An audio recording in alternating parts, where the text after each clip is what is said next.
This is our campaign, yeah. Welcome to the Church of Joe Stone podcast. Come on in and sit down and kick your seat back. We got a lot to talk about and you know I spaz. See, this the people showing, yeah, I'm gonna get a bag. But we gon' kick the truth first and make these mad. Politics, news, trending topics, yeah, I do all that. Better than everybody that do all that. Wait, this record or a podcast? Welcome to the Church of Joe Stone podcast.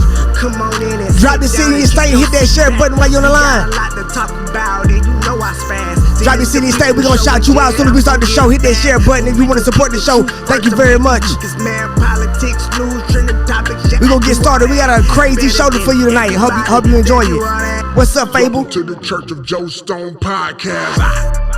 Y'all hit that share button. Let me know what you're thinking in the comments. We're about to get to it in a second. We got a crazy show tonight. We talked about the OJ situation, secret killers, Quando, Rondo, making a Stallion, a whole lot. So it's gonna be a crazy night, man.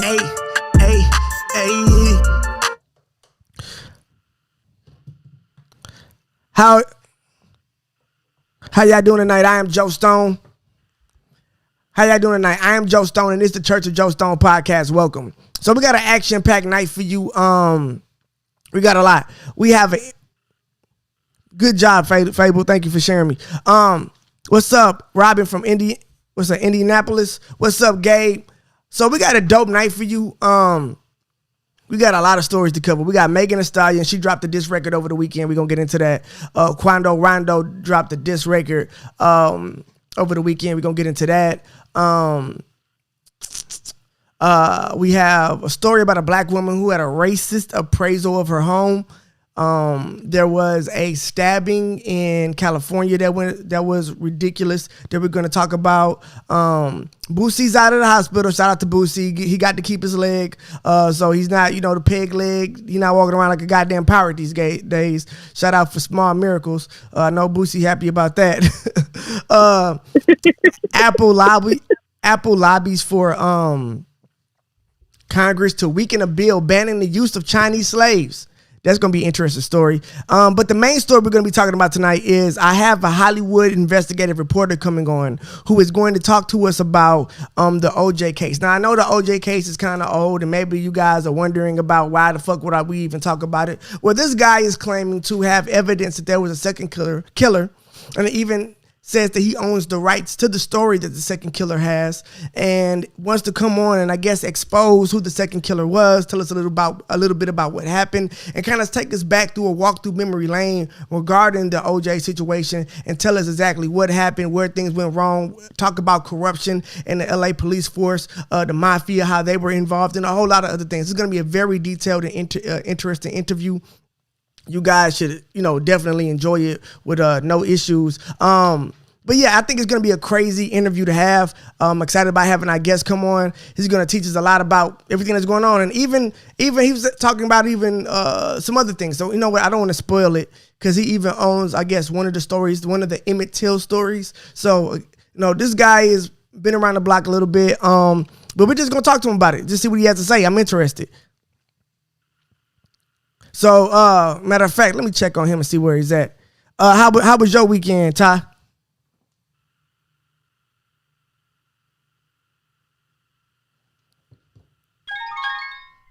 It was pretty good. But chill. Okay, cool. I got my guy Ty on. So I'm gonna go ahead and pull him in, and we're gonna go ahead and get this interview started right now. So hold on one second, Ty.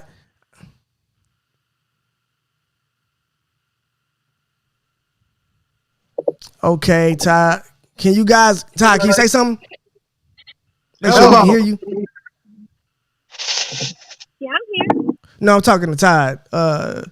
We'll make sure we got his vocal. Make sure we can hear him. Can you hear me now?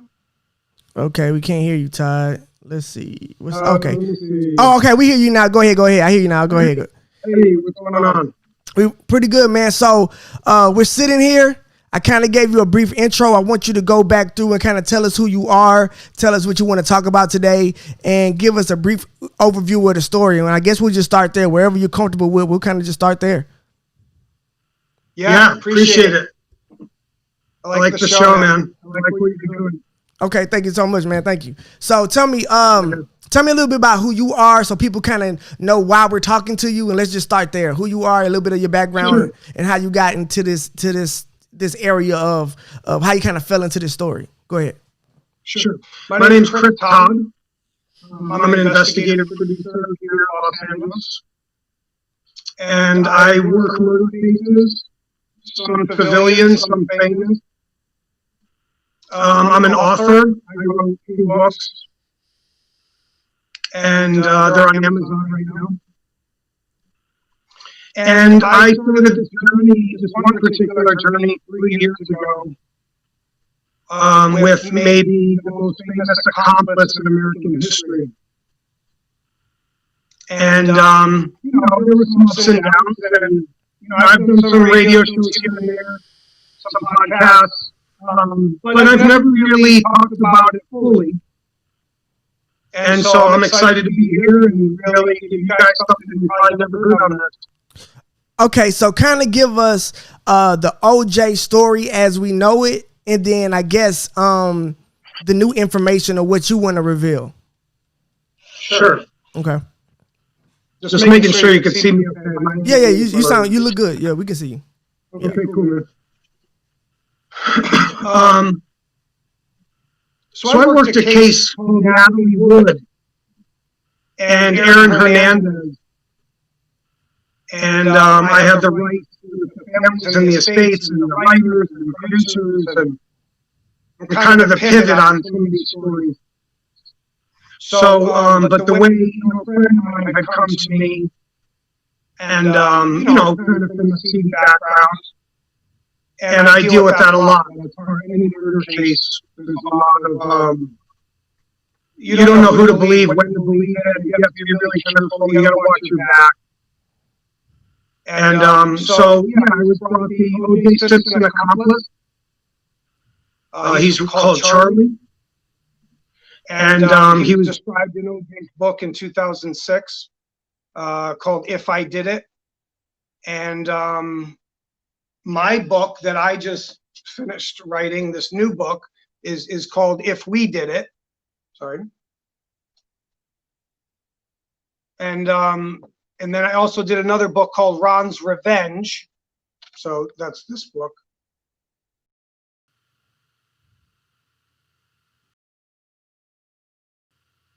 Second killer from O.J. Simpson. And it's very shocking, and it's hard to believe at first. And I've had all the naysayers, and I've had very famous people kick tires with me, and I've taken people down this rabbit hole, but never fully. Because I'll tell you, you got to work hard to get inside it, and I think you started to get inside it, and that's why you could start to see parts of it, And okay, so I describe in the book. Yeah, let's kind of get to the meat of it. You gave me the intro. You got everybody on the edge of their seats. Let's go. I want to start off with, because a lot of people probably don't necessarily remember the OJ case in the specifics. So I want to start there. Mm-hmm. So kind of just give us a rundown from that. Give us the story as we know it, then the breakdown of what you want to bring to it. Okay, let's go.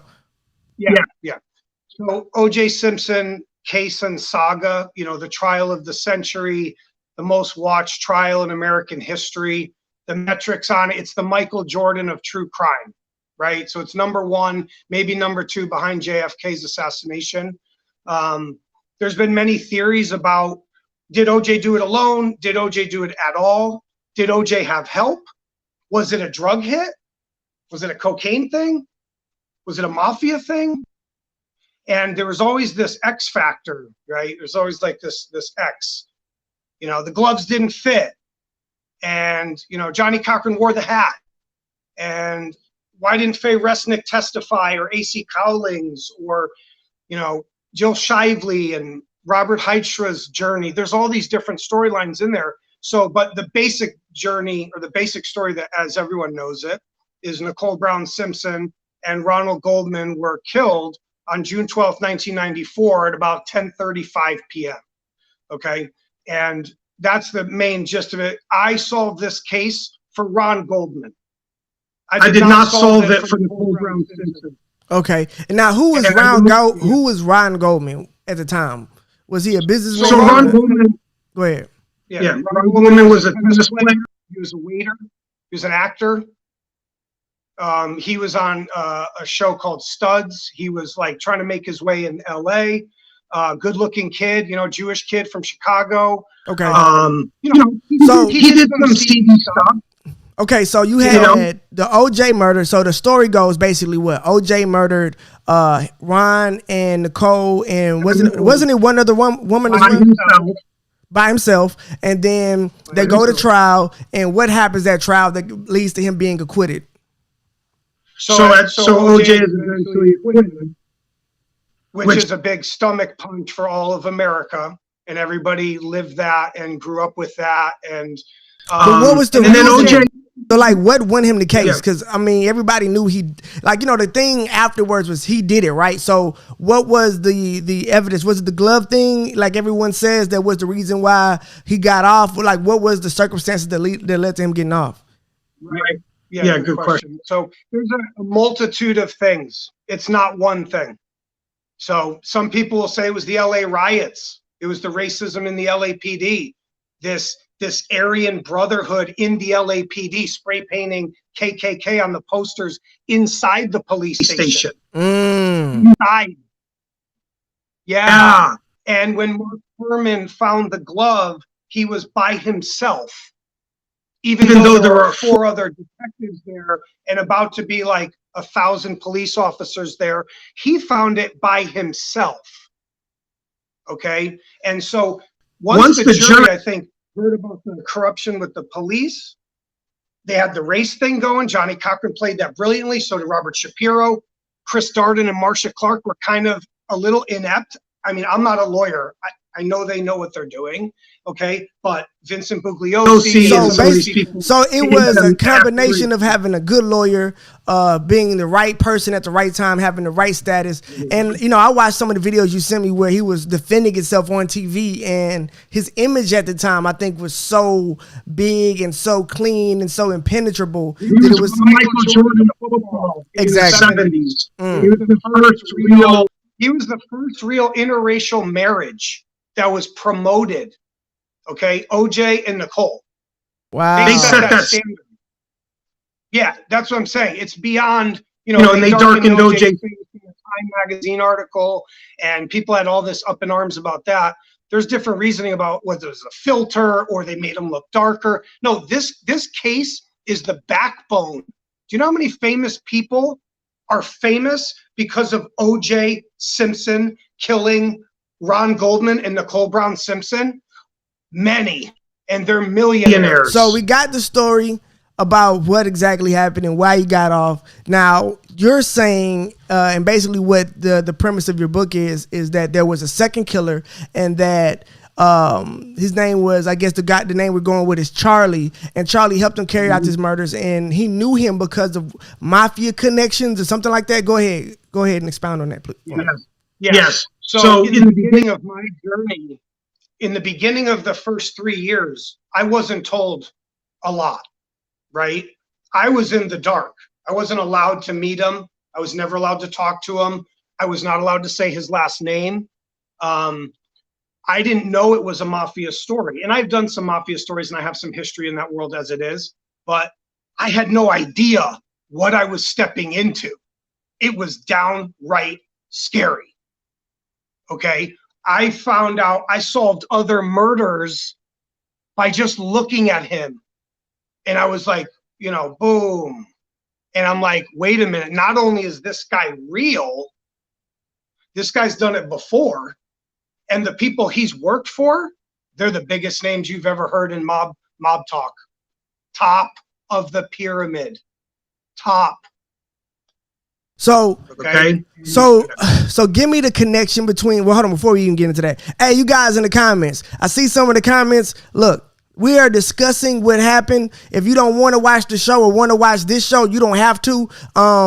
You can listen to the evidence and make your own decision. We're just exploring the topic. This is the kind of cool shit that I do on the show. If you got a problem with the cool shit that I think is cool, nigga, fuck you. You can get off. But right now, this is what I'm interested in. So I like the fucking story. I want to hear it. So anyway, yeah. So give me the So you was talking about the mafia connection. So how did, I guess, OJ get the mafia connection? How did this guy meet OJ? And I guess we can start there. Okay. Yeah. And look, I don't want to say too much in the first time we talk about it. If people want to come back and we want to do something else, I'll reveal more, right? Okay. The mafia connections with OJ are very secretive. And even during the trial, the investigators and Bill Pavlik and Pat McKenna and people knew about the cocaine at Mezzaluna, and they knew a lot about the LA upscale heroin, coke, prostitution, gambling. When you get into that world, right, and if you want to play in it and you're OJ Simpson, no one's going to arrest you. Who's going to arrest OJ Simpson? For what? You found a little bit of coke on him? You got nothing on him. And so he could use these connections. Like, look, I'm not saying he was Don Paisano here. I'm saying is he basically buddied up with them like, hey man, if it benefits me. Okay. So basically you're saying that OJ kind of had a offhand relationship with a couple of mafioso guys, maybe buy a few drugs, do a few hookers, we're moving around in the same circles. And okay, so now how does that, got it. So Charlie is this mafia guy that meets OJ. Now, how does that, now give me the OJ Charlie story, the murder, night of the murder, and we can go from there. Yeah. They barely knew each other. So that's also part of the story that I thought was fascinating, was just picture these two guys who only met a few months ago, and they're both in these weird predicaments. Like, one guy's job is to go collect a bunch of money, go get my fucking money. And he goes to Rockingham. Hey, OJ, it's me. It's Charlie. And they stand there and they talk, and they told you in the book, and they told you in the Judith Regan interview. And OJ tells you, so we get in the Bronco and we go over the word we. Okay. And people kind of just looked over. Anyway, I don't want to get sidetracked, but they kind of barely know each other. They party a little bit. They kind of got the circles and they got to move the, the goods, and there's shit going on. OJ's very enterprising. He's busy, and then basically things just go south because now Joey Ip wants his money, and he reports back to the guys in Miami, and he runs LA, and he's tied straight to the Bonanos, the De Cavalcantes, the Genovese. You don't walk away from that shit, bro. Not these guys. And like I said, I didn't know that at first. Okay. But so Charlie's like a soldier, he's still a big time dude, but he got a boss, and that guy's got a boss. And that's written in his confessionary script and tape. He talks about these things. This is what happened. This deal went wrong. Okay, got it. Okay, let's get to the night, man. You get a little track. Okay, so the night of the night or the evening, I guess, where they met up. Yeah. Charlie's coming to collect money from OJ or Nicole. They're trying to squeeze OJ. Okay. So no pun. So what the mob does is they extort you. So once they have you in a certain position and say you owe some money, maybe you don't owe a lot of money, maybe you do owe a lot of money, they're going to play you how they want, and you have nowhere to go. You have nowhere to run and hide. Okay. So on June 12th, 1994, Charlie goes to get that money. That's at 10:15 p.m. on June 12th. In 20 minutes, 2 people will be stabbed over 45 times. Okay, within 20 minutes of when he shows up to OJ's house. So give me the conversation that Charlie has with OJ and how they end up at Nicole's house or Ron Goldman's house. Yeah, sure. So basically, and in my book, I talk about how the mob does this and these kind of leverage plays, basically just for the newcomers and everyone just kind of catching on to what's going on. Charlie basically says, look, we need to get that money tonight, right now. Right? And Nicole, Faye, Keith, the other guys that are kind of connected to you, you're going to pay up. Right? Now, if you don't want to pay up, then you'll go tell them they better smarten up or people start disappearing.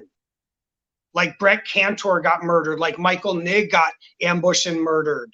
There were two guys worked in Mezzaluna. Anyway, but yeah, so it was basically an extortion / you owe some debt. Now OJ takes it way too far, okay? And that's where he's chipping the golf ball. He's got the golf club and he's chipping the balls into the yard, and he takes the club like he's gonna throw it into the neighbor's yard. Like, Nicole did it again.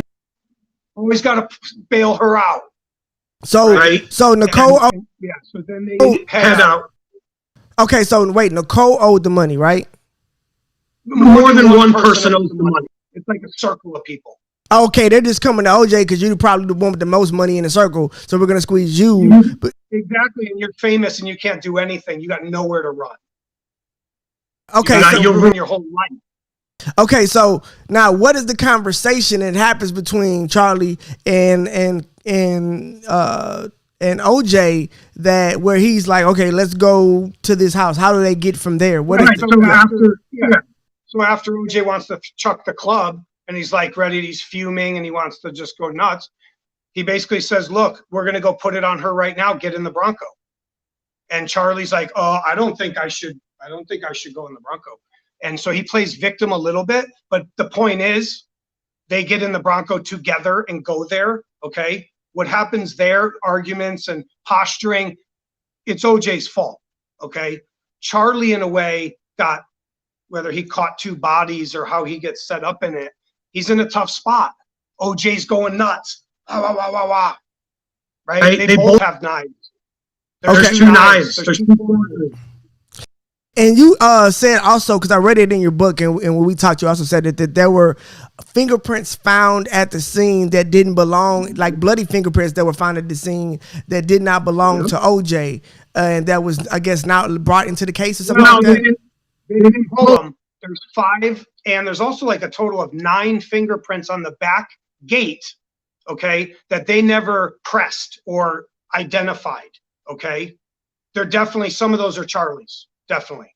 And also, like I've talked about before, the tissue under Nicole's nails, supposedly, I'll keep an open mind for everybody.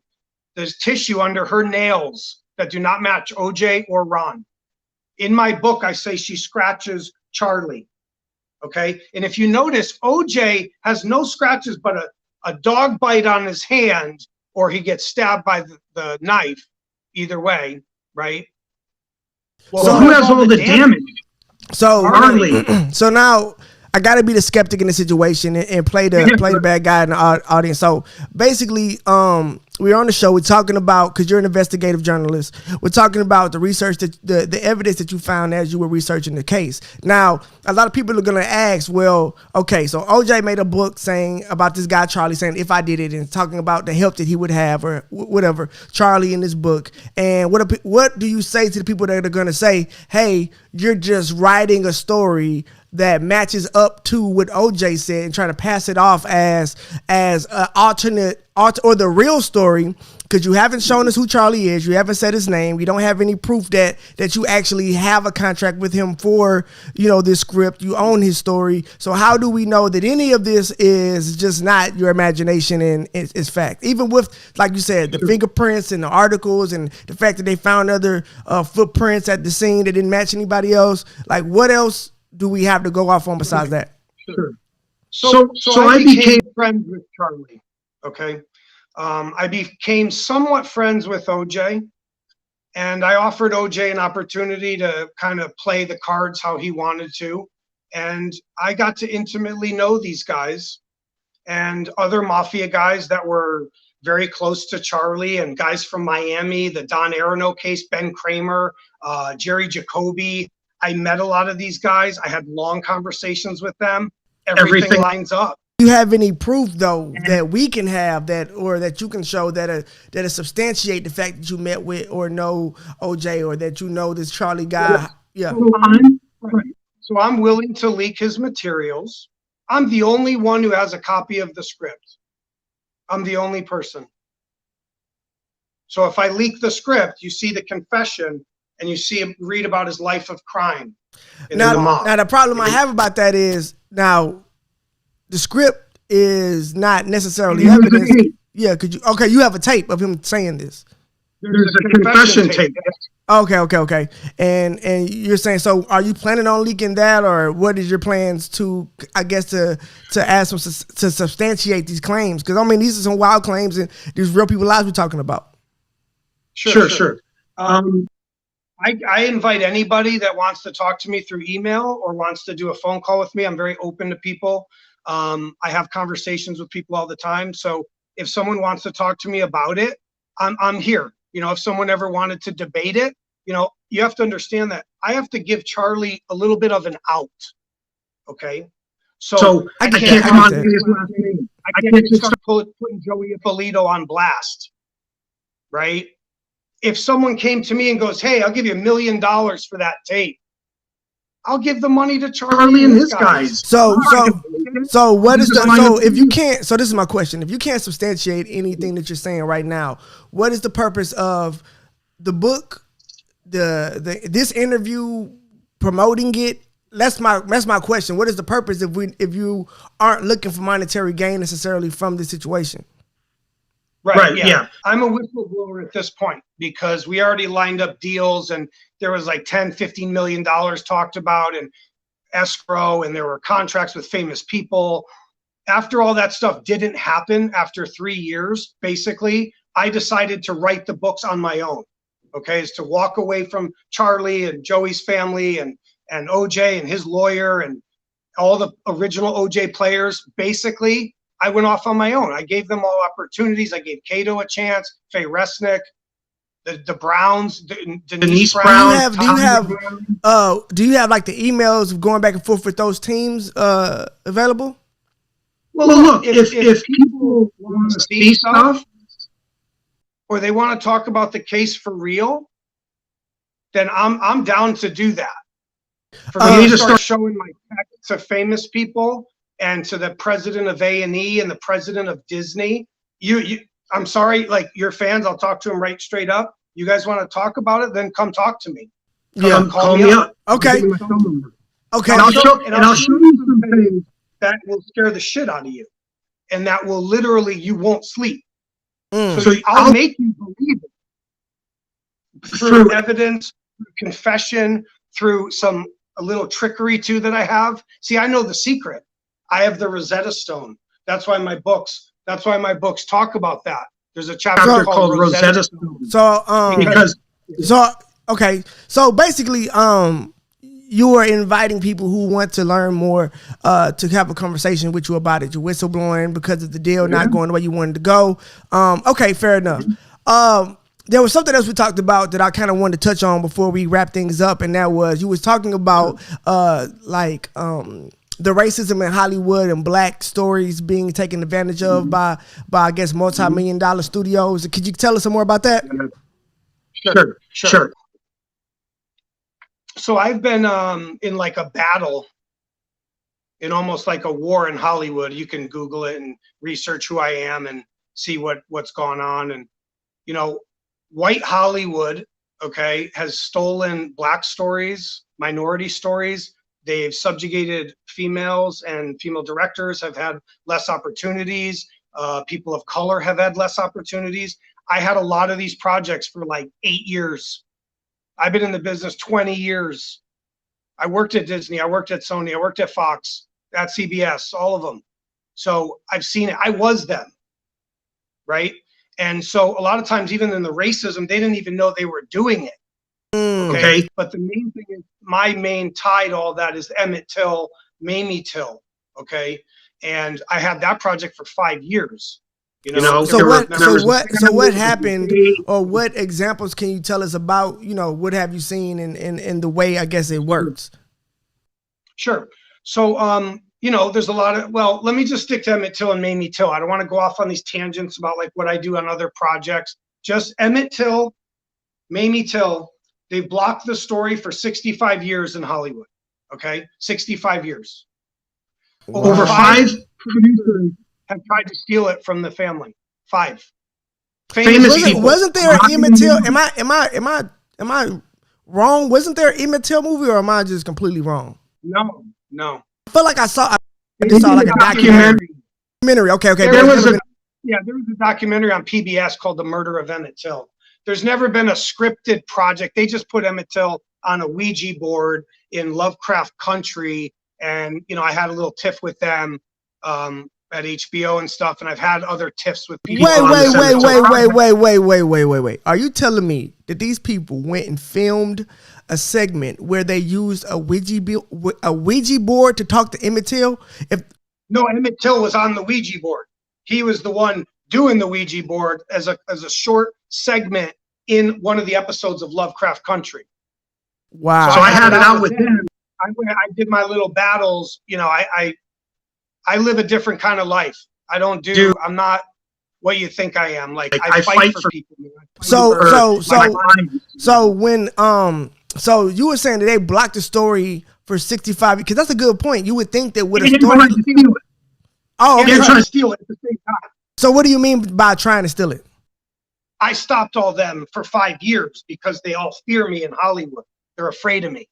And I was them, and that's why I'm so scary to them. So who did you have the rights to the story through?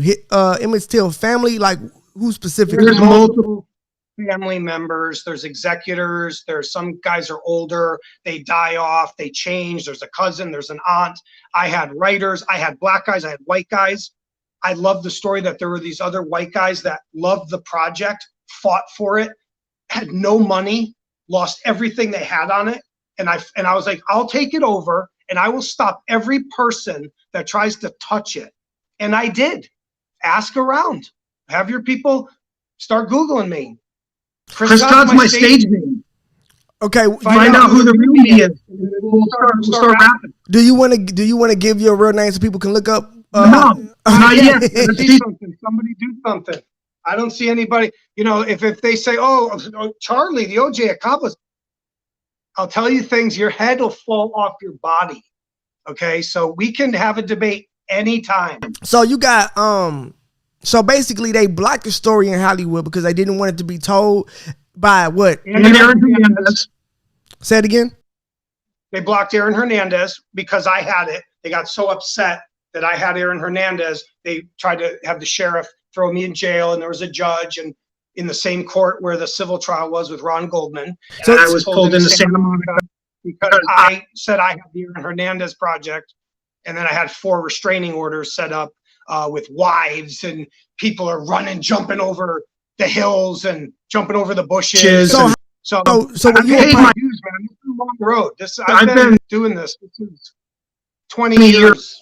So when you did the Aaron Hernandez story, were you directly a part of it becoming the Netflix special? I was partnered with Aaron. Oh, okay. I knew Aaron. I met DJ. I knew DJ Hernandez. I talked to Terry. Shayana, knows who I am. Jose Baez kind of got involved, and he loved Aaron, and Aaron liked him. I had the project from day one. There was a team of producers from the first day he walked into jail. We had the project right away. So within seconds. So you were a part. So can we look at you up on the credits of the Netflix special or anything like that? That's in the press. It's in the headline. Okay. Type in Mark Gordon. Okay. Type in Mark Gordon. That's not my real name. Okay. He will kill me if you say that. So my point is, got it. Mark Gordon, Aaron Hernandez, and read about the restraining orders, the guns, and and the threats, and the whatever you want to call it. Go check it out. There's a bunch of threats. And you're saying Mark Jordan is what, your partner or a partner you work with? Mark Gordon and James Patterson, the famous writer, and I had nothing against them. Part of it was a prank. They just kind of flew off the handle. And so it's fine. No one ever made Aaron's story. They wrote a book called All American Murderer by James Patterson. He's a brilliant writer. He's got a lot more money than I do. It's all good. I'm from Connecticut. I'm from Aaron's town. I was him. I grew up like that. I know the story. Got it. So, no, well, look, man, I appreciate you coming on the show and giving us an insight into Hollywood, man. Maybe we can have you back on, depending on reaction we get from this. But I definitely appreciate it. Anything else you want to say or promote before we get out of here? I don't need to promote anything. I'm appreciative to be here. Okay. So check them out. You guys give me some time. We'll keep talking. I got a lot more stuff. All right, man. Thank you so much. We'll probably have you on again, man. So I'm all right, man. We'll get on right to the show. Thank you, man. Okay, so we back with the rest of the show. Hope you enjoyed that segment with the investigative Hollywood reporter talking about OJ and I guess also the racism in Hollywood and even a little bit of the Aaron Hernandez story. So, you know, I know people tuned in was like, what the hell is going on? What are we watching? If you came late, yeah, that was the investigative reporter that was giving us a different look at the OJ case and what happened, and said he had some information that was put a different twist on the story. Now, to be honest with you, it was cool. I am an evidence fact-based guy, and I'm always going to protect the interests of my audience, so I had to ask some objective questions to kind of get to the root of it. I feel like it's one of those things where you can look more into it if you're interested. Contact him. Well, actually, you can't. But if you want to, you can contact me. I give you his information. You can contact him on Instagram. But yeah, guys, just a new segment, a little something different for everybody. But we're going to get back into the regular show. We're going to take a few calls. The phone lines are open, 516-418-5645, 516-418-5645. Let's get busy. Yeah, man. The phone lines are open. But we're going to get to the rest of these stories. Todd, tell me what you thought about that. How you feeling? What you think? What's your honest opinion, Todd? Don't sugarcoat it. Tell us what's going on in your mind after you watch that. To be honest, I don't have any opinion about it. It happened. I think a nigga did it. What do you think about? I don't feel like about it. Is that okay? So people in the no, it's cool. Gabe says if he was so involved in everything, he claims his name would be everywhere. Why is he so hesitant to give it to you? I feel the same way, Gabe. I feel like if you are who you say you are, you should drop the information, drop your name, all this. Smoke and mirrors and closeted daggers does not do anything for us, and it makes it kind of a non-story. But I thought that the exploration of it would be interesting, and it would be our first guest. And I didn't mind, just checking it out and see what it's like to have a goddamn guest on here. See, a lot of times you gotta understand we better testing a lot of shit as we work through the show. You're watching me build the show in front of you live, so that was our first goddamn that's our first interview. That was a test. We tested some shit out. But yeah, so Fable says it's a shame other people stealing each other's ideas no matter who you are, and even if you have so little subs in your channel. Wait, what the hell? I don't know what the hell you're talking about. I think I jumped in the middle of a conversation on YouTube. Y'all be in the comments having completely separate conversations that got shit to do with what we talk about, but that's okay. But yeah, call in if you want to, 516-418-5645, 516-418-5645. The lines are open. But we're going to get into the next story. So, over the weekend, Megan Thee Stallion decided to throw shots at Tory Lanez. Now, a lot of people were saying that this is probably a very bad idea, considering that, Tory Lanez is actually a very good rapper. And, a lot of people consider him much better than our girl, much better than our girl Megan Thee Stallion. And to be honest with you, I feel like most of us at this point are completely over the Megan Thee Stallion Tory Lanez conversation. And if she had just, been quiet about it, we would all move on. But I guess every time that there's an opportunity to sell a couple more records or get a couple more people to look at your project, they're going to use it regardless of how detrimental it may be to their career in the long term. But, this is kind of what she said. So this is Megan Thee Stallion. Imagine niggas lying about shooting a real bitch, huh? Just to save face for rapper niggas you chill with. Imagine me giving a F, it was your effing birthday. You and your feelings, I just thought it was another Thursday. And if it weren't for me the same week, you should have been indicted. And then she says, should have let him lock your ass up. You offer M's not to talk. I guess that made my friends excited. She said you shot a 510B with a 22, talking about bones and tennis like them bullets wasn't pellets. A P nigga in with a P gun in his feelings. Okay, he in the back seat and he keep calling me a B. We all know this. I could have came back with little ass nigga. But all right, I guess. So look. This is my whole thing with Megan Thee Stallion and Tory Lanez. Look, Megan Thee Stallion, please let this Megan story. Look, this is the thing. People are tired of having this conversation. At this point, we don't know what the truth. People are tired of having this conversation. At this point, we don't know what the truth is, and you guys have been so shitty at giving us any idea of what happened on both sides, with all the miscommunication, all the waiting and acting like it didn't happen, the being quiet, breaking the silence, unbreaking the silence, saying you're going to let the laws handle it, not letting the laws handle it, saying you can't talk because of lawyers, talking because of lawyers, saying you're done with the situation and you want the world to let it go, then dropping an album talking about it. Both of you, we're tired of it. At this point, nobody cares about your diss record about Tory Lanez. And personally, I feel like whoever is managing her was thinking short term, because at the end of the day, this is what you got to understand. If Megan Thee Stallion at this point in her career just put out a dope album that did not mention Tory Lanez, it would have done way more for her in the long term than using Tory Lanez right now to get a couple of more listens on her songs, to get a couple of listens on her album. Because now the conversation that we're having about the album is not about how good the music is. It's not about how much she can rap, not about how much she's grown, not about how good of an artist she has become. It is only about the fact that she got shot in the foot and we don't know what happened and she might be lying. And that is not the conversation and the thought process you want people to go through when they're listening to your music or thinking about listening to your music. I'm sorry. You could have just made a dope album and let us enjoy that, and it would have been the biggest thing on the internet because of how good it is. Now it's a sideshow because you drug this bullshit into it. Now I'm all for artists expressing themselves and talking about the things they want to talk about on their album. And if you're talking about, talking about your life and you want to get that out, that's cool. But understand, now this is the conversation that we're having. And for somebody that did not want this story out and that tried so hard to not make it a thing, and was so tired of the press and the public not giving you the reaction you wanted or the back and forth with everybody, for you to again make the conversation the center of what we're talking about in hip hop, because you wanted to make a song about it on your album, it's just bad business, a bad idea, and I'm sorry, I think we're stupid. So I don't know. Todd, what you think? Do you think it was a good idea, guys? I don't know. Nah, I kind of really wish she would get over it. The fact that she was grazed in the thigh, wherever she was hit at. In the foot, man. How you get thigh? She's making ass-shaking music. Thigh, foot, I don't know. I don't want to bring up her feet. Everybody's mad about her feet, too. Listen. Yeah, saying like they don't know if she got shot or... Get back to ass-shaking. Yeah, well, first of all, she's already back to ass shaking. Matter of fact, she was ass shaking a week after she got shot. That's why people don't believe she actually got shot. That's half the goddamn problem. She was shaking that ass too goddamn fast. Like, bitch, for a nigga that got shot, you sure got a whole lot of energy. For a nigga that got shot. That's right. Maybe it's like the adrenaline. Right. Look, you got a lot of pep in your step for somebody that's supposed to be missing some toes around this bitch. That's all I'm saying. Help me figure that out.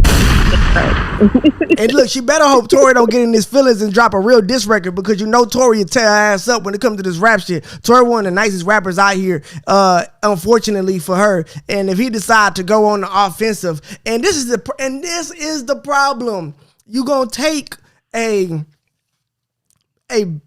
beef in the public opinion where you can win, because everything is super cancel culture and everything is women empowerment, protecting black women. We're all about that in this society and this culture and what we're in the movement that we're in right now. So you can win that public opinion battle in that arena. Keep it where you were strong. Where you can't win is a rap battle with Tory Lanez. You are not going to be able to out-rap him.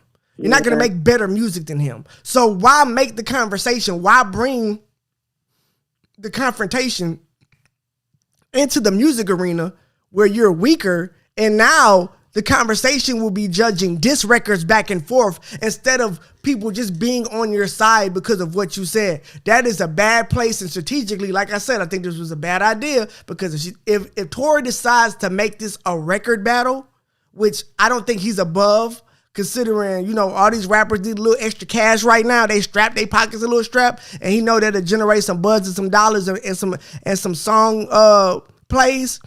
I don't think he's opposed to it, so she better be careful. I hope it doesn't devolve into that, because again, we're tired of this shit. Nobody really want to talk about it. But as long as they make it news, shit, we'll be here to cover it. So hey, I hope it work out for you, Megan.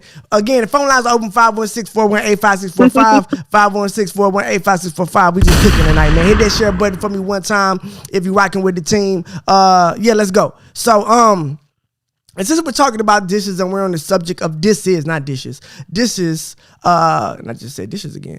This is, again, one thing we have to bring up is the Quando Rondo saga with King Von and the fact that he has half of Chicago actively looking to kill him. Now, I'm not going to play this song, but I want to talk about the lyrics in the song and a little bit of what this means going forward in this new hyped up beef conversation and how it relates to hip hop. So, what we have here is Quando Rondo addresses King Von's fatal shooting in End of Story, his new song. So here's some of the lyrics that are pointed at King Von and his crew. So, blood on your brother on the ground, go and pick your mans up. Damn right we screaming self-defense. He should have never put his hands on me. Look at the footage. There's all the evidence. See them niggas shouldn't have ran up on me. That I was hiding. I'm still riding around with the bands on me. And if to set the record straight, I ain't never had to show inside the A. And then he talks about, there's another line. Where he was talking about they got a mill on my head, go ahead, make it 8. But the problem with all of this in the conversation that we're having in hip hop is at the end of the day, we have young black men on a mission to kill other young black men. And I can't support it. Now, what Rondo was saying in this, and there is a good point to be said about it, is at the end of the day, this probably would be classified as self-defense to a certain extent. At least that's the legal way that they're going to try to defend the guy that actually killed King Von. Now, I don't know if he's been arrested or if the police are looking for him or what that situation is or if they've already written it off as self-defense. But in the video, we see King Von walk up on Quando Rondo and start punching. As the Quando Rondo is getting punched back and he's going towards the back of the car, somebody comes around with a gun and murders him. Murders King Von. Now, in that situation, that may technically be considered self-defense, as Quando Rondo did not start the fight. And so, with that being said, one thing that Quando Rondo was saying was, well, look, if your guys ain't pick up a gun and kill somebody, they were doing something wrong. My guy did exactly what he was supposed to do. He's supposed to protect me. He's supposed to grab that pistol, and if things get out of hand, make something happen. So on the street side, and again, I am only speaking from the perspective of the streets and trying to give you a window into the way that they think and the way that this thing is framed in their minds. I'm not agreeing with it. I'm just giving you the facts. In their mind, you come at me, all bets are off. My guy did what he was supposed to do, which is eliminate threats to me. And while I am mad that the situation happened, I can see what he is saying and why he would say that. Because if the tables were turned, King Von's people would be saying the same thing. They're not crying tears of sadness over anybody dying in the streets, unfortunately. But this is the type of behavior and mindset that is prevalent in these communities that are riddled with drug and gang violence, a lack of education and a lack of opportunity. And what we're seeing continually play out is the de-evolution of these young men. They are continually trying to kill each other, have no respect for life, and don't see a way out that does not involve murdering an enemy. Unfortunately, this is where we are at in hip-hop. Now, we've seen people taking strides to try to change the culture. You got Young Jeezy and Gucci putting away a beef that lasted, over a decade, that included people being murdered and attempted murders. So, I mean, hip-hop is trying to take a step in the right direction. Hopefully, the efforts of these guys as they continue to push forward and try to mold the next generation of hip-hop can influence these guys to stop killing each other, and we can see some real change and a positive side to hip-hop that we haven't seen in a long time when it comes to these inner city kids and the fact that they, try to solve all of their problems with a handgun. So, I don't know, Todd, what you think about this whole situation? You got an opinion? Yeah, I'm just tired of seeing another headline. That's all. So I'm really hoping they all get it together because my son is watching. I have 2 sons, and I need better. I mean, they don't watch videos or whatever, but they see it. It's happening. It's everywhere. So just get it together. Nah, definitely ready for this shit to stop. It's just sad, and the fact that we keep having to see these young men in their lives and careers so early when they were, fucking have promising futures. Unfortunately, you're killing the best of us. What are you doing? But anyway, hey, Moving on to the next topic for tonight. There's a video that I want to play and a story I want to show you regarding a woman who had her house appraised by an appraiser, and they gave her a low quote, and she believes it was because of the color of her skin. She has a white husband, and when they removed all of her evidence of her black family and the fact that he had a black family as a white man, and had another appraiser come out, they appraised her house for much more. So what we see is systemically a black American having their financial security, being assaulted economically and having their financial security threatened only because of the color of their skin. Now I want to play this video, and I want you to see what this woman has went through, what she went through, and her experience, and just get the details of it, and we'll get back into it afterwards. So check this out. Very sad about doing this, but kind of wanted to document it. A woman in Florida is recording the moment she has decided to do something really hard. Because it does seem like one of the few ways that we can achieve economic fairness by just having my husband be in the house by himself and taking down all evidence that he has a black family. Her name is Abina Horton. She is a labor and employment attorney, and this is her husband, Alex Horton, an artist. Last June, they set out to get an appraisal of their home in Jacksonville, Florida, hoping to refinance and pay down the mortgage. A home filled with books and photos and love. Her family, his family. But when the appraiser came, Abina was there and said she felt something unsettling. It clicked in my mind almost immediately. Why did I let myself forget that I live in America as a black person and that I need to take some extra steps to get a fair result? The appraisal comes back. It is shockingly low. Even the bank couldn't make sense of that number. So she decided to get a second appraisal with a new appraiser. Same house, but something different. Back with another edition of the things that we are taking down from our walls. Pictures of me, Black Panther. The primary thing that we did was remove both me and my son from the home. When you're doing this, what does that do to the spirit? It's crushing the spirit, of course. I'm ashamed of it. I'll be honest. I'm ashamed of the fact that my son will see that this is something that I did. I'm ashamed to say that I really wanted to refinance and pay off my house sooner and have full equity in my home. And so I was willing to put up with that indignity to do it because I knew it was going to be effective. She took down all the photos of her family, replacing them only with photos of her husband and his white family. And he is the person in the home when the new appraiser comes. And when the second appraisal comes back, the value of their house has shot up more than $100,000. Now, what you see often is us talk about the value of being black in America and how we are economically advantaged. And there's been a big talk, especially in our community, in the black community as of late, and in the political sphere as of late, when we talk about reparations and specific policies targeted towards black people who have been economically and systemically disadvantaged since forever, since pretty much forever. And a lot of times conservatives, when they talk about the black plight in America, they do not understand what we are trying to discuss with them because they have no frame of reference, right? And they ask about institutional racism and can you prove it, right?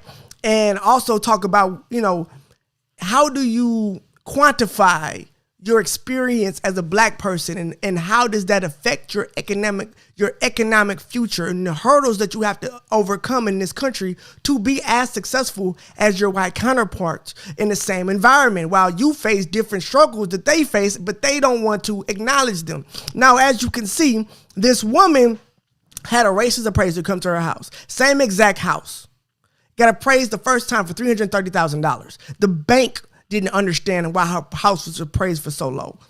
She takes and removes all the pictures of her black family out of this home, of herself and her family, Her son, her child, she has to deny the fact. Her husband has to deny the fact that he has a black family. She has to deny the fact that she lives in the home that she lives in order to have an appraisal that is $165,000 more. Now, let's get to the nitty gritty, because I do not like to be intellectually dishonest when I discuss anything. Is this actually a case of institutional racism or systemic racism?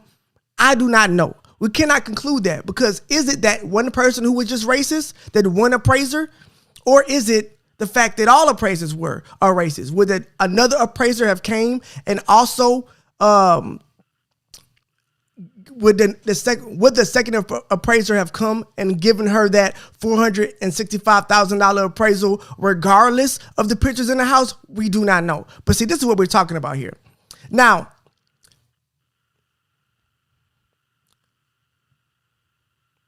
but this is the problem, and this is what I want to talk about. This is a prime example when we discuss the black experience in America and we use words like white privilege. We're discussing the psychological ramifications of even having to wonder if the color of your skin is the reason why you were purposely economically assaulted. So the white person doesn't have to discuss with themselves whether or not the reason why they got this super low appraisal is because of the color of their skin. But psychologically, having to deal with the fact that you live in a world where that is a conversation that you even have to entertain with yourself is psychologically damaging, not only to you, but to everybody that you have to experience that situation with. It is going to be damaging to the son when she has to tell her son about the reason why, or about the story about how they got, the equity in their home. She's going to have to rationalize this when she talks to her friends and her family who are also African Americans. She's going to have to rationalize this when she deals with her white husband, who is the only reason why she was able to be economically treated fairly in this country. So when we talk about black privilege, we're not saying that, and other people want to discount it. You cannot discount it, because you do not have to have this experience. You do not have to have this conversation with yourself. You do not have to battle with the world that says that you are worth less than every day and psychologically process that as your reality. So when we talk about white privilege, it is not to discount your experience. It is trying to add validation to ours. And I should not have to quantify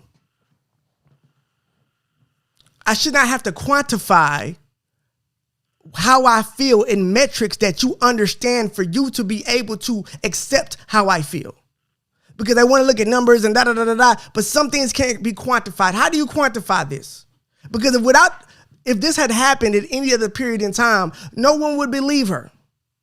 Right? It sounds crazy that your house can literally be worth more by the simple color of your skin, and that you can lose value simply by the color of your skin.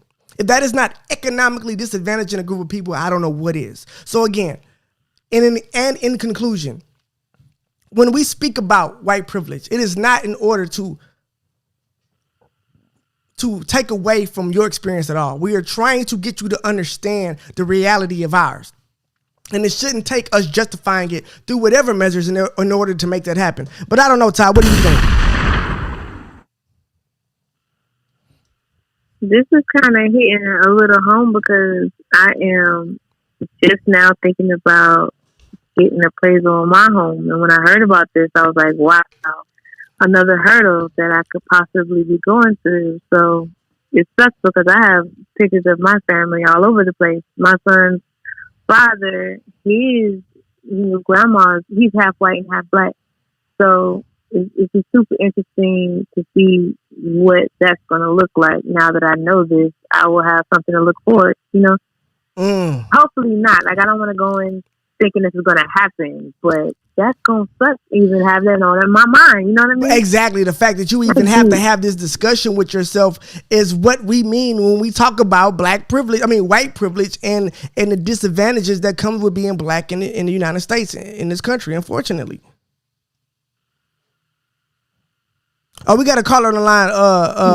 We got a caller on the line. Can you let him on for me? All right, I'll let him in. Yep.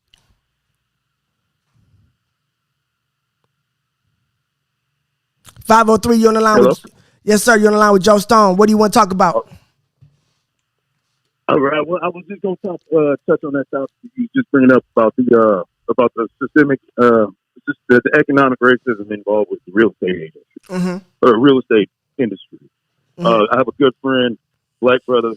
He's about 6'4", 320 pounds. He's a super soldier. The man's got so many accolades as a military. He did 3 voluntary tours in the sandbox. You know what I'm saying? So when he comes back and he purchases his first home, his wife is white. They have a beautiful little mixed daughter. They go in there, and it's an all-white neighborhood, and he's down in Eugene, Oregon, where the University of Oregon is and everything. And he asked the real estate agent, he was like, by chance, let me just ask you how many black people do you sell homes to in this area? And he goes, honestly, not very many, because the deal never seems to go through. Wow. So you see, blocking that financial accessibility to home ownership is another way they can keep their neighborhood white. I can give you another situation of a very beautiful home that I lived in that I was renting, and everybody in that neighborhood was there for about 30 plus years. I'm black. My girl is Islander. We're younger than everybody else in the neighborhood. We pull up, we move in, and all of a sudden, like, it's one thing where once integration happened, it was like, well, you can live next door to us, but we will make sure that every day we see you, you will feel as uncomfortable as possible. So what happens is now when the lady who owned the house died and the house is going up on the market, there's an old white lady that knocks on the door and she says, hi, I saw that this house is going to be going up on the market and I'd love to sell it. Well, when the house goes up on the market, she ends up selling it to a person who was renting a home around the corner, and they were looking to purchase a home, and so they can keep these neighborhoods and keep us out of these neighborhoods by having a real estate agent that lives in the neighborhood. And they can, commingle amongst these HOA associations and stuff like that. And then you start rubbing shoulders with real estate agents that can literally block your financial accessibility to home ownership as a black person in America.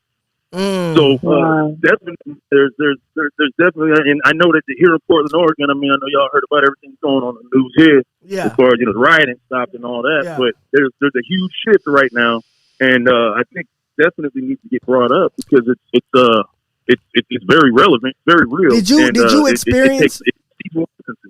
experience any of the riots? Can you tell us anything about that? Did you go outside or see anything while you in Portland, or give us a on the ground idea of what was going on?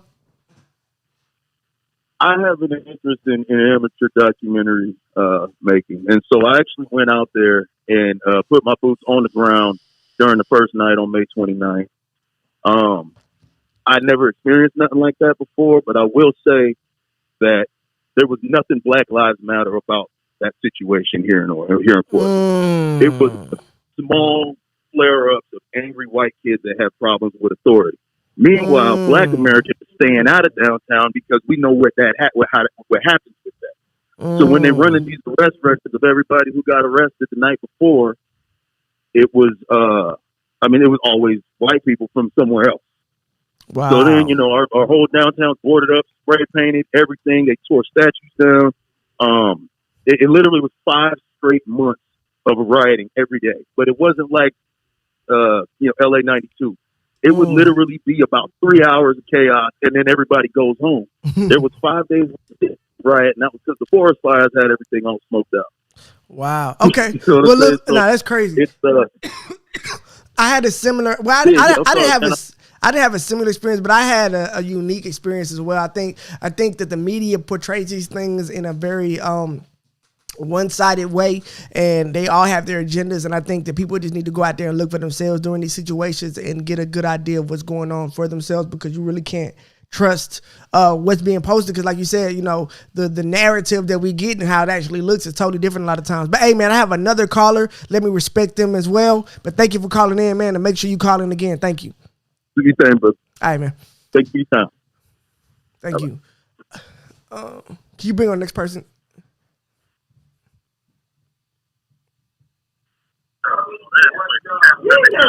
Nine 985, you're in line with Joe Stone. 995, can you hear me? We on the line. Yeah, I turned your phone down. I'm gonna wait for him to catch up.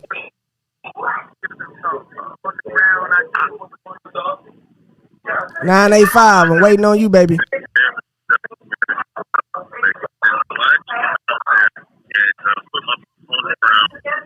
Okay. I can't wait that long. They ain't paying attention. All right, call back. I'm gonna wait. Okay. Oh, my bad. I hung up on them. My bad. Well, look, they can call back in 985. Call back in. We're gonna put you right on the line as soon as you call back in when you see this. And we got hit that share button if you watching. Yeah, we getting busy tonight, man. Hey, is it me, Ty, or the show seeming like it's going real smooth tonight? Am I tripping?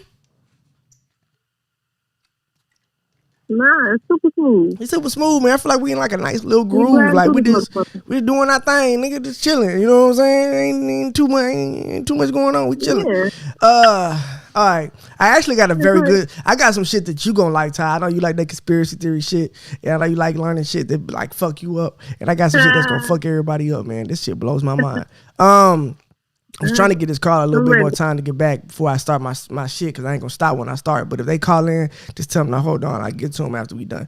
But so I wanted to bring this story to you because I actually did not think that this was what it says it is. So on the headline of the story, what you see is Apple lobbies Congress to weaken bill planning use of Chinese slaves to make iPhones.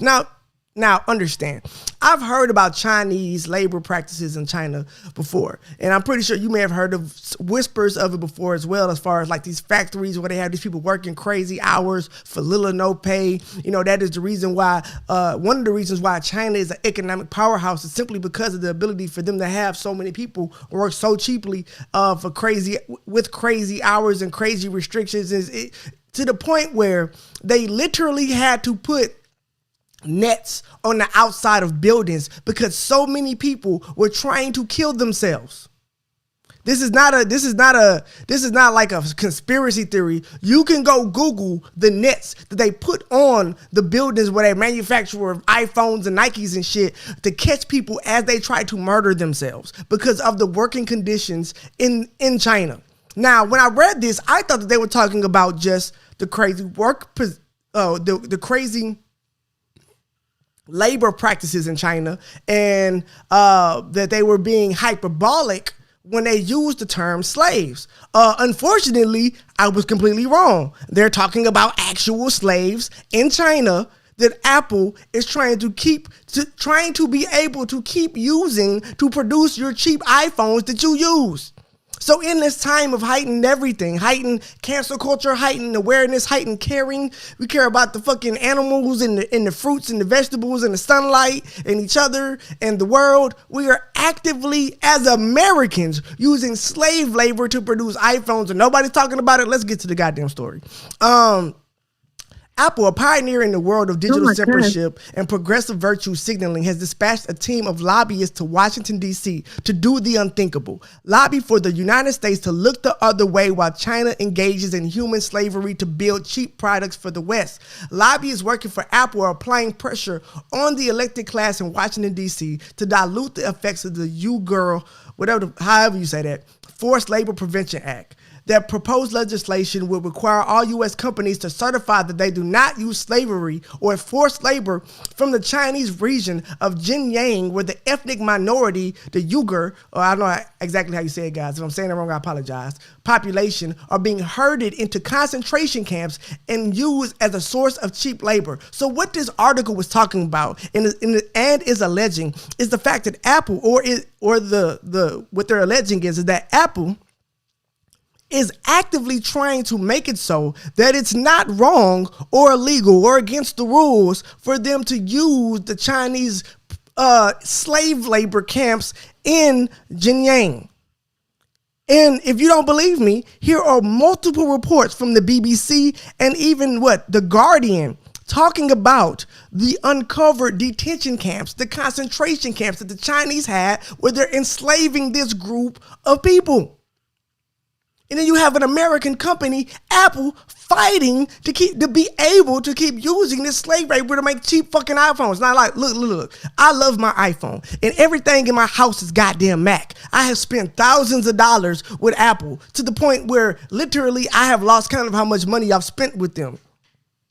And I love my iPhone, but I don't love my iPhone slavery enough. Like, I'm down with a lot of shit, but I'm not down with for me to have an iPhone, someone has to be enslaved in fucking 2020. As a black American and as an American period, I kind of have a problem with that. And I feel like maybe at some point we might want to ask Apple what the fuck. Like maybe we can do something else. Maybe you don't have to make, $600 on each phone. Maybe you can make $150 on each phone. And maybe people don't have to be enslaved for you to keep, fucking, I don't know, the Pokemon game going on the fucking, in the iTunes store. I'm sorry. But yeah. So yeah, I thought that it was just a joke. I thought they were being hyperbolic. But there's actual slavery, and Apple is actively trying to keep people, be able to use that slave. Because I guess in their mind, hey, they're going to be enslaved anyway.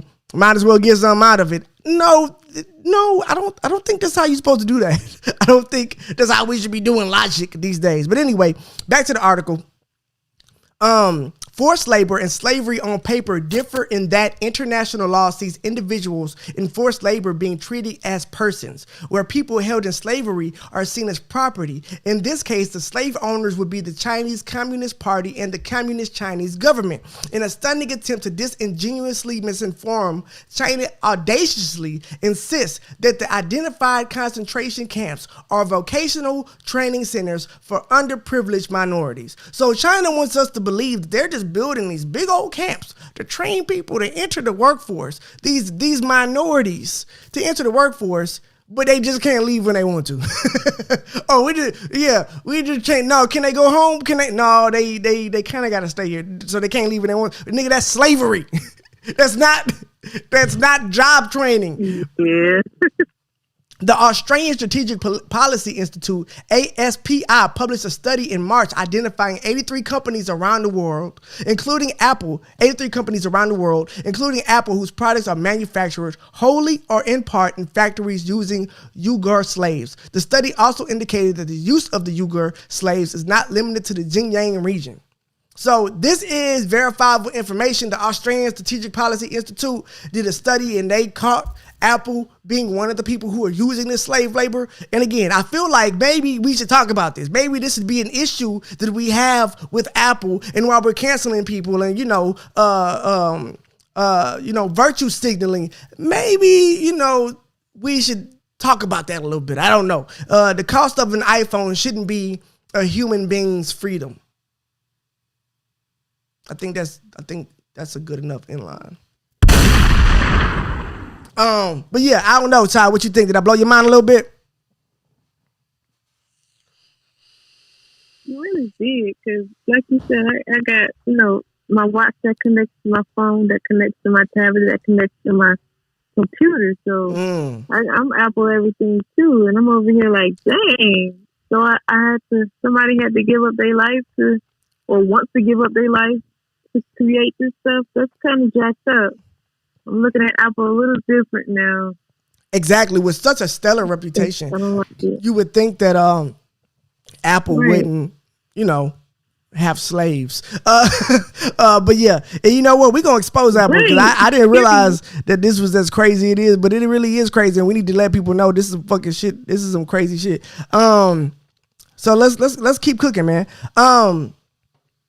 I wanted to bring attention to the story. Now, this is not necessarily the type of story we usually cover. I'm not necessarily the guy you come to, and I don't have no problem with it. I'm an ally at times, but I'm not necessarily the guy you come to for, I guess, a conversation on LGBTQ rights and the LGBTQ struggle. That's just not what I'm here for. That's not my thing. That's somebody else's plight. That's somebody else's goddamn struggle. But there are times where I feel like we need to have a conversation about the things that are happening in our country and the way certain people are treated. And I, in this show, stand for truth and justice in general. And when I see something fucked up, I'm going to call it out and I'm going to discuss it and we're going to talk about it. So with that being said, I want to bring the story to you. So I found this on the New York Times. Back in prison, transgender woman faces an old horror story, sexual assault. So with this story, and what they get into in this story basically is this. Miss Diamond, this transgender woman, was sent back to prison about a year ago for a parole violation. Once again, she has been housed with men and says she has been sexually assaulted more than 14 times since her return, according to a federal civil rights lawsuit filed on Monday by her lawyers at the Center for Constitutional Rights and Southern Poverty Law Center. So Miss Diamond has notified prison authorities multiple times of this abuse, but has consistently been sexually assaulted. Now, look, this is my thing. Maybe you do not agree with, and they're alleging in here that they won't let her get her hormones and they won't supply that for her. And maybe the state does not recognize her as a traditional woman, so she cannot go to a woman's prison because she still has the penis, and that's an issue. And I can understand that, and we can have that conversation and that debate, and I'll have that with you, and I may even agree with you on some points. But this is my thing. When you get sentenced to a crime, right, you are supposed to go to jail, do your time. There is a contract that is made socially that person is still a person, right? We don't discard people that go to jail and say that now you have no chance to come back to society and you are cast out, and whatever happens to you, you deserve from that point on. This woman has been raped, sexually assaulted, almost once a month since the time she was in jail. Now, maybe you do not think that she should be in a women's prison or that she deserves hormones, but I don't think that any person, any individual deserves to go to jail and be sexually assaulted once a month because they refuse to protect you and to do their job and make sure that you can serve your sentence and come out a better person than you went in. The purpose of prison is to be the purpose of prison is supposed to be rehabilitation. But how rehabilitated would a person be when all you are doing is setting them up to be raped and assaulted sexually in your prison? Do you think you will create a better human being or a worse one? Do you think that person will come out a better person or a worse one? What kind of system do we have where people are sentenced to a box where other individuals can do whatever they want to them? They were sentenced to jail, not hell. There is a difference. There should be basic human rights and basic standards and guidelines that these prisons are forced to operate through. What we have seen happen in this prison industrial complex that we have built and that has disenfranchised minorities and poor people constantly throughout the history of this country. What we are seeing is a complete disregard for the people in the custody of those making money off of locking up the poor and the minorities. So again, I don't know. I'm going to take a stand, and maybe this is a stand that should not be too goddamn controversial. I don't think anybody deserves to get raped once a month. I think that should be a pretty clear thing, regardless, not when you're serving a 1-year bid for, buying Coke. I don't know. But I feel like as a country, we should be able to do a little bit better than that. But yeah, so I don't know. Todd, what you think about that? So wait. So are you telling me that's not considered some sort of hate crime in jail if that type of stuff happens? Well, they have been completely ignoring her. So they have been completely ignoring her and her complaints to the leadership in the prisons. She had complete. Well, matter of fact, what I'm saying, how do we know those people aren't actively showing some type of hate crime against her? I don't like gay. Yeah.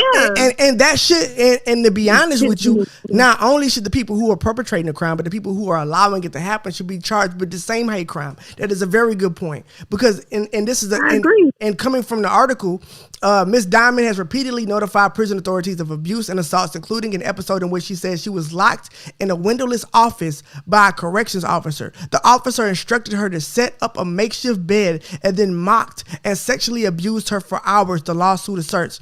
So not only was she assaulted by other prisoners, she was assaulted by the staff as well. So when you have a system that allows this type of abuse of the people that is in charge of not only rehabilitating, but protecting and helping to make them better people when they come back to society, to influence it in a positive way. But you have this system that is built around taking advantage of and exploiting these people for not only slave labor, but apparently their bodies as well, what kind of results do you expect? Because you treat them like they're not humans, and then are surprised when you put them back out on the street and they are worse humans than they were when you brought them in.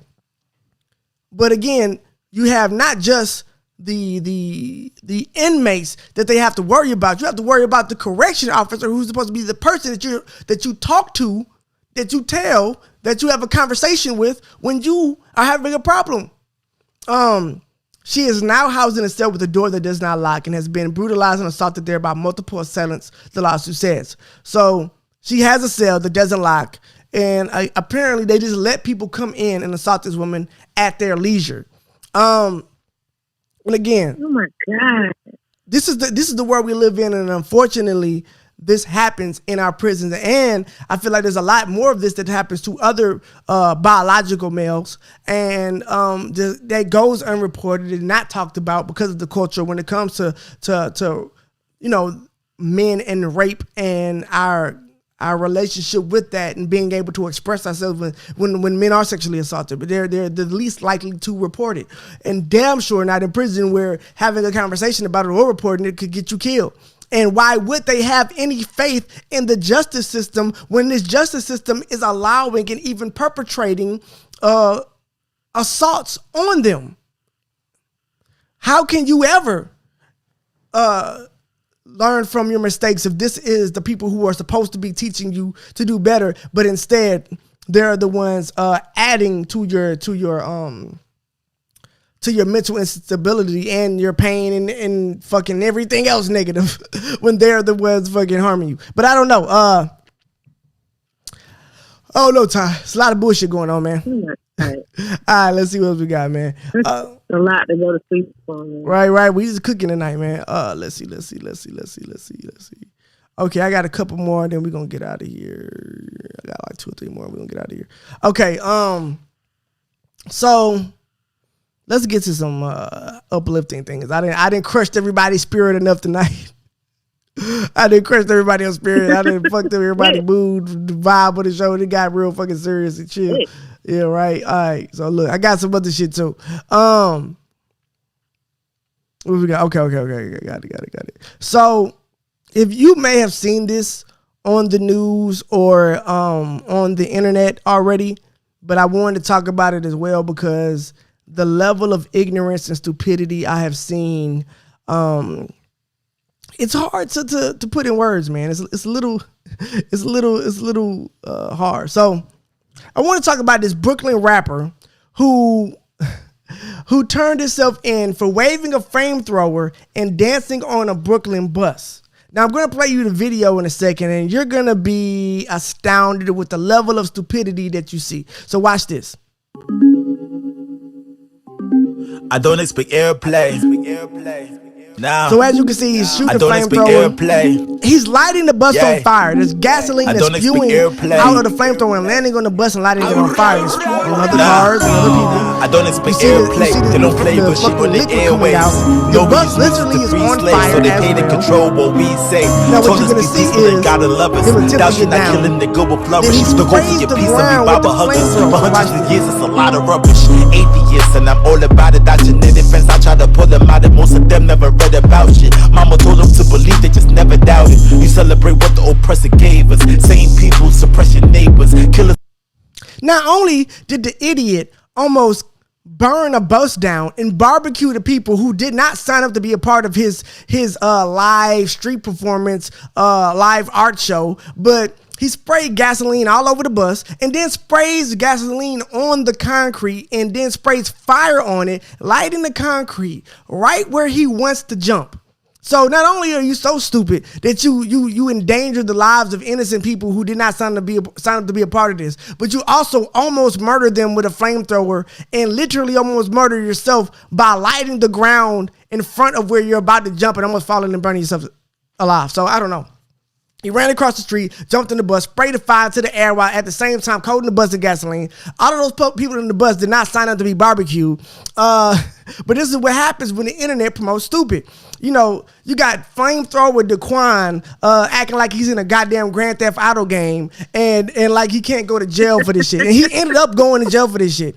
And like I said, luckily the bus didn't catch on fire because as you can see in the video, the bus literally is on fire. But anyway, there's stupid, and then there's a bed full of fire that I'm about to take a nap in, stupid. And this is bed full of fire I'm about to take a nap in, stupid, because he literally almost jumped into it.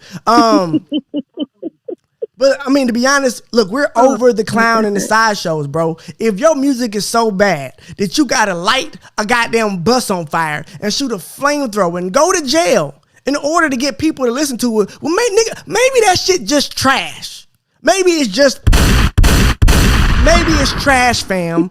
If you got to do all of that to sell a record, if you could have used this time to just make better music, like you just could have did some other shit with your time, but instead you used your time making black people as a whole look stupid. And during a time when we're fighting for respect and to be taken seriously, and you see black excellence being pushed to the forefront, our whole community trying to be positive, and you see us trying to move past making people famous just to be famous and evolving as a culture. You got idiots like this that still think it's a good idea to shoot flamethrowers to try to get attention for their album instead of just spending the time making good music. I'm sorry, I got a problem with that. We've had the Tekashi saga, we've had the Do Gang saga, we've had enough of clowns. If you're not ready to elevate yourself and do something that we can actually be proud of, we're not supporting you anymore. I'm sorry.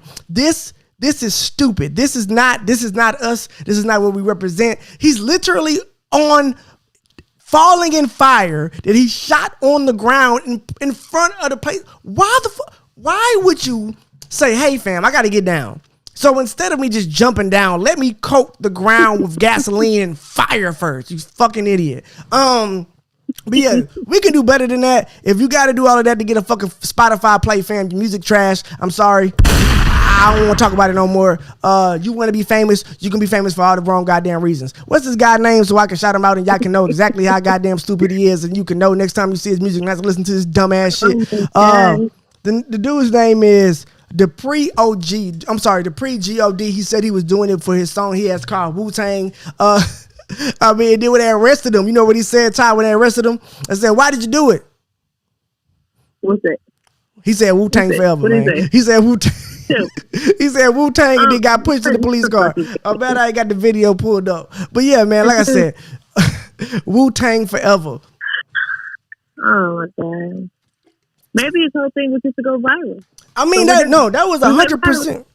That was it. It was to go viral. But my whole thing is like, bro, we've done this already. We've seen people go viral for dumb. Like, we're tired of it. Like the culture is tired of it. We deserve better, bro. Like, as much creativity and energy you put into that, you could have made something beautiful. You could have made something that respectable. You know what I'm saying? That doesn't make you look like a clown and doesn't get you locked up. Because you literally, and look, I don't want to, like, it's funny and we dropping jokes, but let's be clear. At the end of the day, he literally could have murdered people.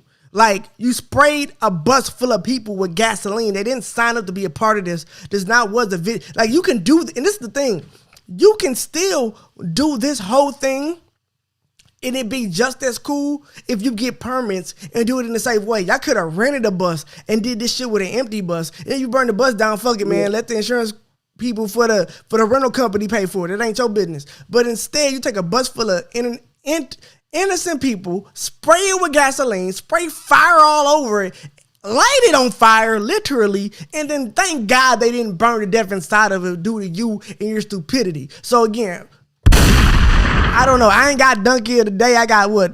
L of the day. Take an L, fam. Take an L and shut the fuck up. So yeah, this is who is this again? Dupree G-O-D, man. Don't listen to that nigga music. Like, nigga, facts. We better than that. But yeah, so what else we got for tonight, man? We kicking it. Shout out to my girlfriends, man. She kicking it for the whole show. I know this show got people, tuning in, but we cooking tonight, man. Hit that share button if you're watching. I'd appreciate it. And we about to hop into the next story. Give me 2 seconds. Let me get it together. But what else we got?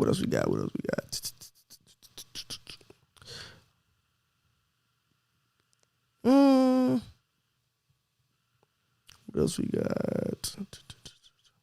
Okay, I'll do this video. So I got a video I want to do. It's a little weird, kind of weird. I don't know exactly how to put it together for you. How do I do this? Okay, so there was a big divide in our country, and what we see a lot is the media separating us, and we've had a lot of infighting. And what we need to do is get back to being unified, because when we fight each other, the only thing we do is make it easier. Only one group wins when we fight each other. We don't win. Neither side does. And this division and the use of black people and culture to quiet voices and to silence us to silence others has been used as a weapon. Our own feelings about ourselves and our plight in America has been used by mainstream media to whip us up into a frenzy so that we stop thinking, right? Now, I appreciate mainstream media taking seriously our plight, but what we have also seen is the Black Lives Matter movement and other people like Antifa trying to hijack it in order to fit their own agendas, and it not really ever being about black people. Now, what I want to show you is there's an organization called the Proud Boys, and you may have heard of them. They're not necessarily racist. It's a little bit more nuanced than that. There are factions that are racist, but there are also Cubans, blacks, Mexicans, Puerto Ricans, as well as white people that are in this group. So I don't want to paint them all as racist, but what I do want to show you was the video of this guy who was a Proud Boy, or who is a Proud Boy, and him talking to a black woman. And I just want you to see him break down and listen to what he says, because I think that this is more common of the people that you see signing up to join these groups and these movements than we realize. So check this out. It's that time of year again. Commercial. My Time bad, to guys. ask yourself questions like, seconds. am I supposed to pay for all of this? Answer me. That's all I want. Well, sorry. Hey, look, honest to God, I'm kind of dumb. Straight up. You're not dumb. I am kind of dumb. No, you're not. I don't really research much. I just kind of live by the like knee jerk, you know? Like I just kind of think and move and I'm like a fucking dog. You're acknowledging that, but you can change. You don't need to call yourself dumb. You didn't call yourself stupid. You're not. I mean, I believe you're very I'm older than you. I'm 43 years old. And that's something to about. I feel like I'm stuck in my ways. Nobody's stuck in their ways. You literally, you're not dumb. You're not stupid. You're not.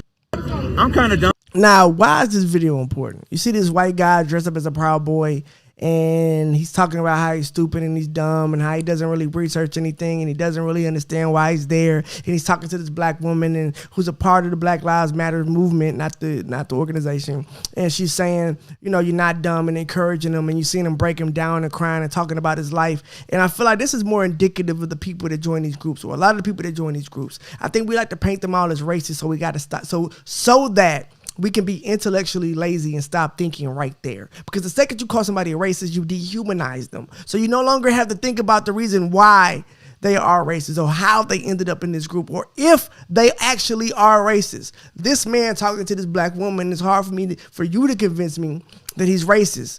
I feel like there's a lot of guys like him that ended up in these situations. Like, look, think about what I'm talking about. This man is dressed in full fucking camo, has on a flak jacket, has on a Proud Boy mask, has on a Proud Boy bandana, has on glasses, has full riot gear, face covered in a mask, and he don't even know why the fuck he there.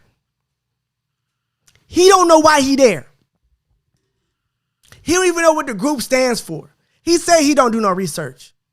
He said he has a low self-esteem. He said he has no direction in life.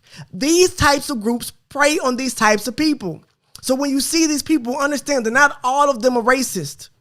Not all of them understand the ramifications of the actions that they're taking. Now, I'm not saying that in order to excuse the behavior in any way. What I am saying is that you have to be intellectually honest when thinking about this. The same way when white people or the right or conservatives say, well, the black on black crime is 2 times the rate or 3 times the rate, blah, blah, blah, blah, blah, blah, blah. Yeah, but it's only that, but that only makes sense until we talk about the rest of it.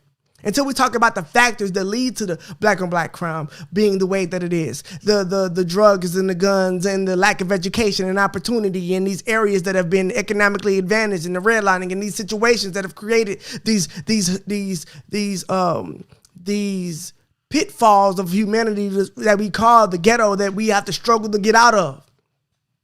So when we talk about these things and we're talking about the Proud Boys and we're talking about these groups, understand that the people on the other side are still just people. They're just Americans. And not every person on the other side is a racist. And the reason why it's important for us to understand these things is so that we can understand the true solutions to making sure that these things don't happen. A lot of the Trump voters were Obama voters. So a lot of these people aren't racist, but they've been pushed to the right. The same way some of us have been pushed to the left. The divide has grown deeper, and there's only one group of people that benefit from us only paying attention to each other and not them. Hopefully, I don't have to tell you who that is. But it's not you. Because as long as you can keep the poor and the middle class only fighting with each other, they'll stop looking at the people that's actually taking advantage of them. And that's my problem with this. You see a man who is, he's fucking 40. He looks 17. He's 40 in a mask, dressed up with a gun, out here ready to die about this shit. And he don't even know why he there. That should terrify you. But that is indicative because I've been to protests. I marched out there for George Floyd in Houston. And I can tell you there are plenty of people in Black Lives Matter, or not even in Black Lives Matter, they're protesters that went to these exhibitions of free speech and did not know why they were there, or barely had a clue why they were there, did not understand what the protest was for, or was still out there ready to die about this shit. That is a problem.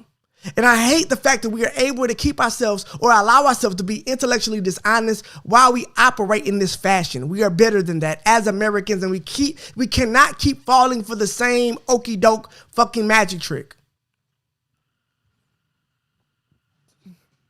Imagine that. Imagine you risking your life, standing up and counter-protesting a group of people who are only seeking truth and justice and equality, and then not even understanding why you're there. I feel sorry for him. And as you can see, he's breaking down.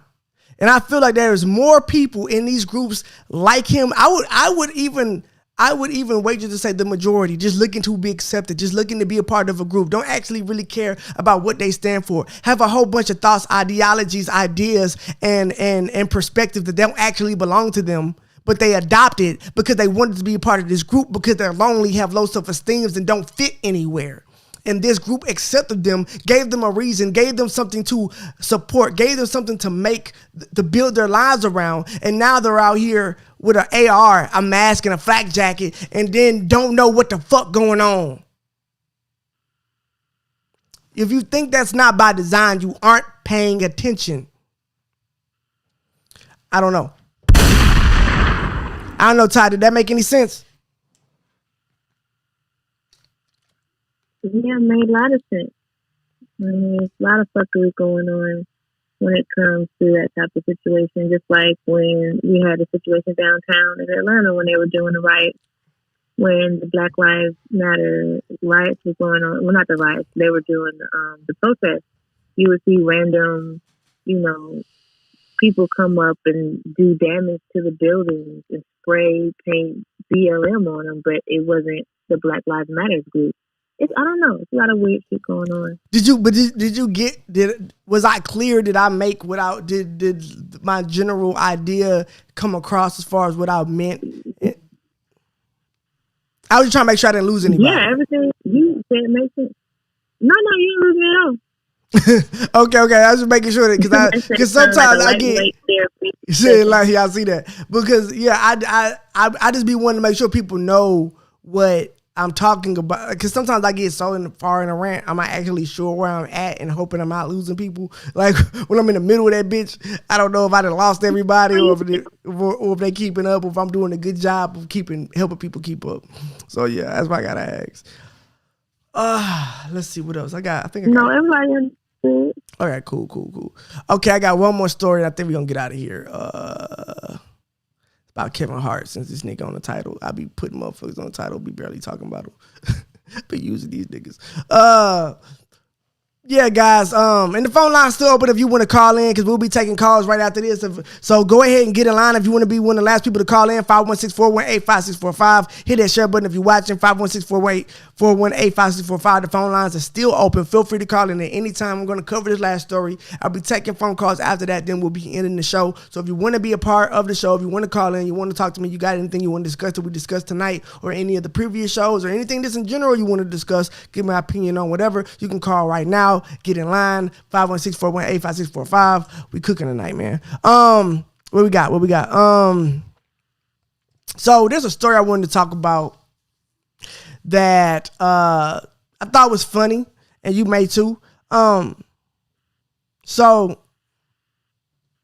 there was a bit of a tiff online, and a little bit of a one. Now, for some strange reason, Kevin Hart went from Hollywood's golden boy to, I don't know. It seems like there is a cancel culture that is focused on trying to bring Kevin down at all costs, no matter what. And it's kind of weird, because Kevin is probably one of the squeakiest, cleanest actors and black celebrities that we had in a long time. Like, yeah, he had a marital affair that got publicized, but that's him in a personal respect, and that's between him and his wife. That has nothing to do with us, and that may be ethically wrong, but it's not criminal, and damn sure not enough to get anybody canceled. That's between him and his wife, and she took him back. So we damn sure don't have a reason to be offended for her if she is over it. So with that being said, he's one of the cleanest people we've seen come along, but it seems like they always have an issue with something that Kevin does. So one of the things that happened to him recently is he dropped a special called Zero Fucks Given, and he dressed his daughter up, his newborn baby daughter, with a shirt that says Zero Fucks Given. And just like in internet fashion, what happened was people coming out of the woodwork to try to cancel him or call him a bad parent because of this shirt. Now, again, guys, let me explain something to you. If you're going to cancel Kevin because he put his baby in a Zero Fucks, first of all, who is the shirt hurting? The baby is 6 months. She can't read, fam.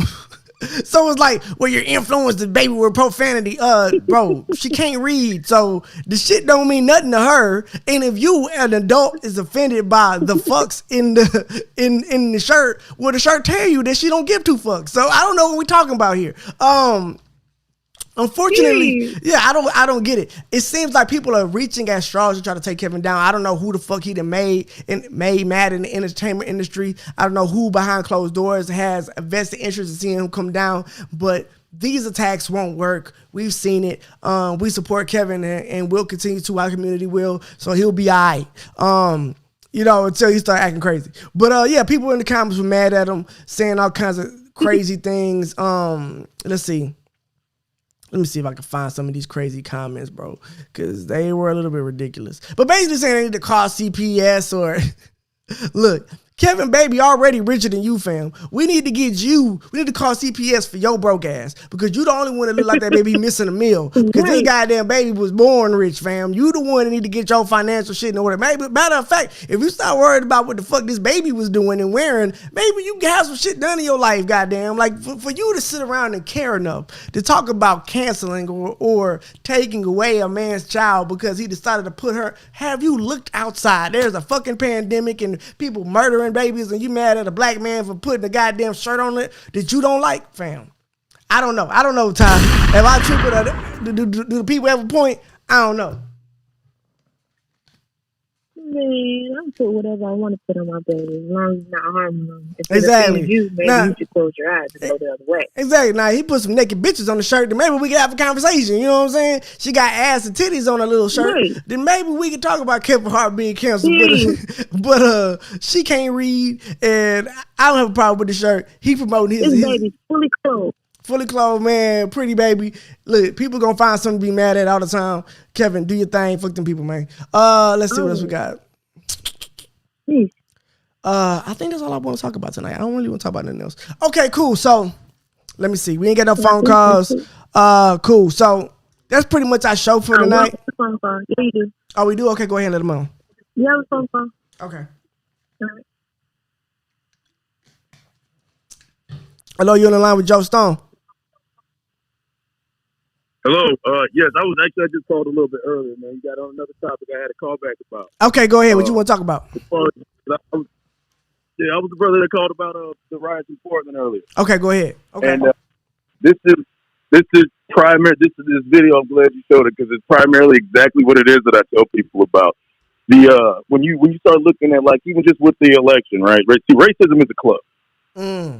So what happens is when you have these people like you got Donald Trump still saying, "Look at all these red states. I still should have won." But what happens is these people will say one thing to stay in keeping with like-minded people. They're going to follow the white crowd. But then when the doors close and they hit that voting booth, they do something different. Good point. So okay. you see, what happens is, so even though this dude's like, he's got this, I think maybe he doesn't have bad self-esteem. Maybe he's just too much of a coward to look a black person in the face and say how he really feels. And so then he got all empathetic and tried to, he wants the sympathy card. That's what I read from that. So you don't think that it's possible?